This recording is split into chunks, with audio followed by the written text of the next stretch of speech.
G20 정상회담을 마치고 미중 무역 갈등은 약간의 소강 상태에 접어들었습니다. 그런데 회담이 끝난 직후인 29일 중국 베이징에서 삼성, 현대 등 국내 기업들의 광고판과 간판이 베이징시에 의해 강제 철거되는 일이 발생했습니다. 어떤 일인지 한번 알아보았습니다. 구독과 좋아요, 알림 설정 부탁드립니다.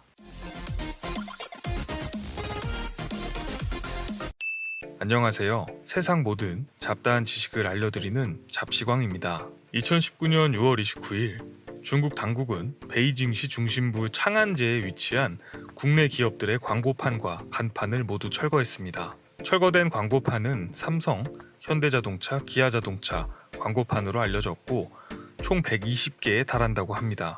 이 광고판들은 국내 기업들의 사유재산입니다. 하지만 사전에 철거에 대한 어떤 합의나 설명이 없이 기습적으로 새벽에 철거를 진행하여 논란이 되고 있습니다. 베이징시 산하 공기업은 철거반을 400여 명이나 동원했습니다. 6월 29일 오후 10시부터 다음날 새벽까지 대형 크레인과 용접기 등을 동원해 마치 군사작전을 진행하듯 국내 기업들의 광고판을 강제 철거하였습니다. 사실 광고판 철거는 이번이 처음이 아닙니다.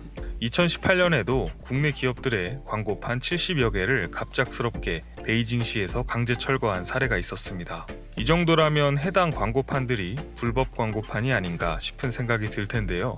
해당 광고판들은 한국의 IMS라는 광고업체가 베이징시와 2025년까지 운용하기로 합법적인 계약이 된 상태입니다. 해당 광고판은 2012년부터 버스 정류장에 설치된 시설로 삼성전자와 현대, 기아자동차 광고가 부착되었었습니다. 심지어 2015년에는 중국의 항일 전승 70주년 퍼레이드가 열린다는 이유로 베이징시에서 퍼레이드에 맞춰 광고판을 업그레이드 해달라는 요구가 있었다고 합니다. 이에 IMS 측은 수십억 원을 들여 광고판 리모델링까지 했던 것으로 알려졌습니다. 1차 광고판 철거 이후 IMS는 베이징시에 손해배상을 요구했지만 돌아온 건 이유 없는 2차 광고판 철거였습니다. 광고판 철거에 대해 사전 통보나 보상 대책 등 중국 당국의 어떠한 설명도 없어서 광고판을 철거한 공식적인 이유는 현재로서는 알 수 없는 상황입니다. 주중 한국 대사관은 이에 대해 보상 문제 해결을 요청했지만 중국 당국으로부터 알겠다, 고려해보겠다 정도의 답변만 받았으며 그 외에 추가적인 대책은 없는 것으로 알려졌습니다. 시진핑 중국 주석은 G20 정상회의에서 해외 기업에 대한 공평한 대우를 하겠다라고 밝혔습니다. 이어 미국에게 평등하고 상호 존중에 기초한 무역 협상을 해달라고 요구하였습니다. 하지만 정상회담이 끝난 뒤 하루 만에 발생한 이번 사건은 외국 기업과 정식으로 계약한 광고판을 협의 없이 심지어 통보조차 없이 강제 철거를 한 것으로 시진핑 주석의 발언과 상당히 대조적인 행정집행으로 보입니다. 일각에서는 이번 한국 기업들의 광고판 강제 철거는 중국 당국의 한국 기업에 대한 일종의 경고라는 분석을 내놓았습니다.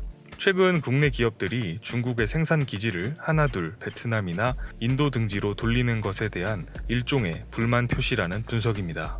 아무리 그래도 정식으로 계약된 기업의 사유재산을 강제로 철거하는 것은 납득이 잘 되지 않습니다. 앞으로 이 사안에 대해 우리 정부 외교부에서 어떻게 대처해 나갈지 관심 있게 지켜봐야 할 것 같습니다. 시청해주셔서 감사합니다. 더 많은 잡다한 지식들이 궁금하시다면 구독과 좋아요를 눌러주시면 감사하겠습니다. 그리고 알림 설정도 해놓으시면 더 빠르게 만나보실 수 있습니다.